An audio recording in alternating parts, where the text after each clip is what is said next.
Eventually, structuralism is overpowered by functionalism. Let's learn a little bit more about it and how it developed. At about the same time that structural psychology was becoming the dominant force in psychology, functionalism also emerged. William James is responsible for establishing and promoting this school of thought, although he would have never considered himself to be a functionalist. This is because the ideas came first, the name came later. Functionalists are concerned about the function, the purpose of different mental processes and behaviors.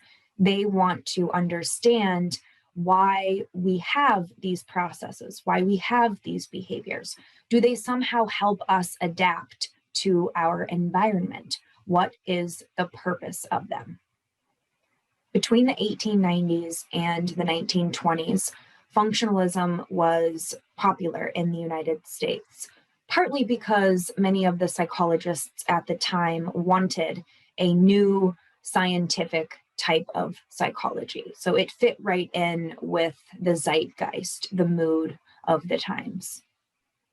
This perspective was inspired by Darwin's theory of natural selection, his ideas about how animals evolved over time to better fit their environment led some functionalists, some psychologists to wonder how the human, in terms of its psychology, how the human might have also adapted over time, evolved over time to better suit the environment.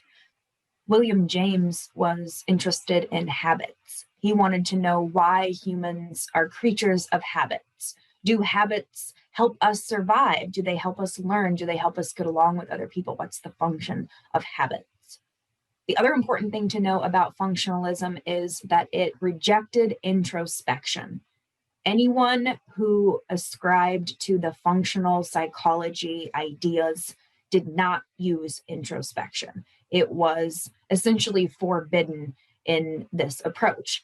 This is one of the reasons why structuralism eventually dies and functionalism takes over.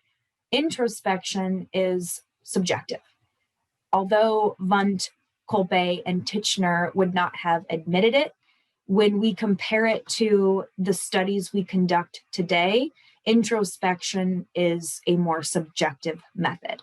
Psychologists, despite Wundt, Kolbe, and Titchener's pleading, psychologists at the time wanted something even more scientific than what it had claimed to be in the initial stages in the 1890s. So in the 1910s, 1920s, especially after World War I, we start to see American psychologists really crave a more objective way of studying humans, not asking them to describe their experiences, but collecting numbers, collecting data in some way. In the early part of the 20th century, structural psychology and functional psychology were competing for psychologists' attention. Eventually, structuralism fails and functionalism wins. It becomes psychology as we know it today. It is the ancestor of the different subfields that we enjoy studying today. Things like IO psychology, my favorite, clinical psychology, educational psychology, behaviorism, which comes in the late 1920s and early 1930s. Functionalism is the nest within which our favorite types of psychology were hatched. Functionalism spread through these relationships. The study of the function of the mind started really with Darwin. He inspired the ideas, and then those ideas spread decade after decade after decade from professor to student. Once the students graduated and went on to their own positions as tenured professors, they then shared those ideas with their students. And the process continued and the ideas spread throughout the United States rather quickly. Between the mid 1800s and the late 1800s, the United States expanded its transportation infrastructure. It built roads, it built railroads.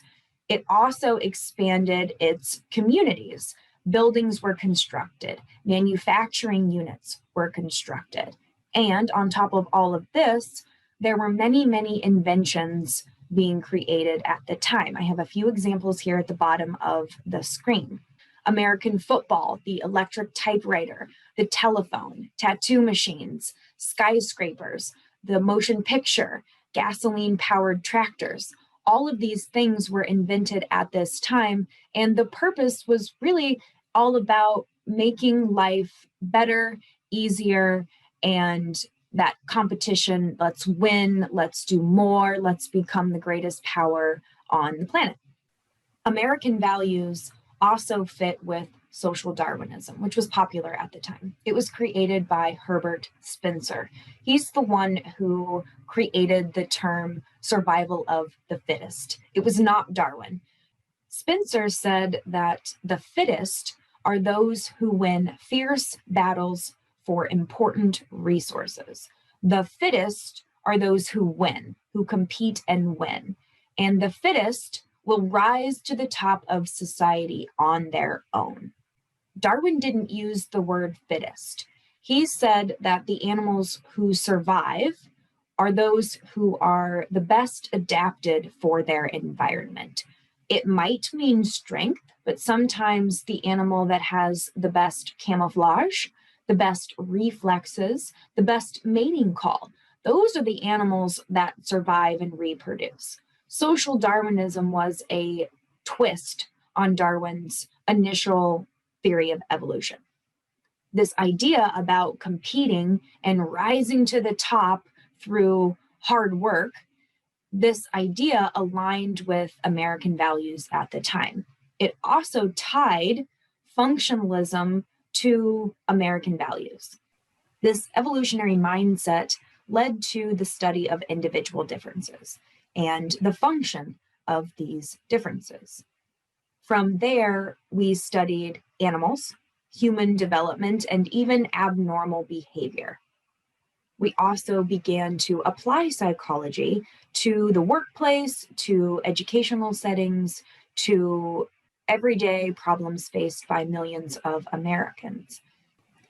Functionalists asked all kinds of questions, but I have a couple of examples at the bottom of the screen. Why do we laugh? Why do we help each other? What is the purpose of pro-social behavior? Why do we feel jealous? Why are these things part of the human experience? What function do they serve? So we know that functionalism spread from professor to student. One, because professors passed the ideas on to their students. Two, because it aligned with Americans' values in the early 1900s. The third reason is because there were several people who promoted it, who promoted the ideas. Chauncey Wright promoted evolutionary theory from the moment he read Darwin's book in 1859 up until 1875 when he passed away. If it hadn't been for his early death, he probably would have spent the remaining years promoting evolutionary thinking. At Darwin's request, Wright wrote an article about the function of the purpose of consciousness. Wright argued that the function of consciousness is to help us control our behaviors.